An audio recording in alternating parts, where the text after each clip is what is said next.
লোকগুলো তখন তাকে গলা টিপে মারতে চাইছিল। ঠিক তখনই একজন বড় শিকারী সবকিছু দূর থেকে দেখে ফেললেন। তারপর তিনি বিদ্যাকে বাঁচাতে চাইলেন, কিন্তু তখনই দেখা গেল বিদ্যার নাতনি তাকে পাহাড়ে খুঁজতে এসেছে। শিকারী বুঝলো এই খনির দল কাউকে বাঁচতে দিবে না, তাই সে নাতিকে বাঁচাতে পাহাড়ে দৌড়ালো। তারপর তিনি নাতিকে নিয়ে পাহাড়ে পালিয়ে গেলেন। অপরদিকে পাইকারির দল শিকারীর পিছনে লাগলো। শিকারী নাতনির বেগে একটি সিলকুট লিখে দিলেন পাহাড়ের নিচে থাকা সত্যিকারের পুলিশ অফিসারের কাছে সাহায্য চাওয়ার জন্য।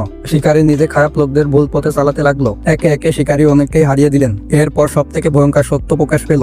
জানা গেল শিকারী আসলে সাধারণ মানুষ নয়, সেই হলো সাদা চুলের পাহাড়ি দানব, যার কথা অনেকেই বলে। বহু বছর আগে এক খনির বিস্ফোরণে সে ও তার বন্ধুরা পাহাড়ে চাপা পড়েছিল। প্রাণ বাঁচাতে গিয়ে সে মানুষের মাংস খেতে বাধ্য হয়েছিল। পরে সে সেই অভ্যাস দমন করে রাখতে পাহাড়ে গোপনে শিকার করত শুধু খারাপ লোকদের। সে প্রতিশ্রুতি দিয়েছিল সে তার মৃত সহকর্মীর মেয়েকে যে কোনো ভাবে রক্ষা করবে, আর সেই মেয়েটি ছিল সেই বিদ্যার নাতনি। রাতের অন্ধকারে খলনায়ক দলের শেষ সদস্য একজন পুলিশ অফিসারের যমজ ভাই এসে শিকারীকে আক্রমণ করলো। নাতনি সামনে আসলে সেই খুনি তাকে গুলি করতে যাচ্ছিল। শিকারী তাকে বাঁচাতে গিয়ে গুলিবদ্ধ হয়ে মারা গেল। ঠিক তখনই আসল পুলিশের দল পাহাড়ে পৌঁছে যায় এবং মেয়েটিকে উদ্ধার করে।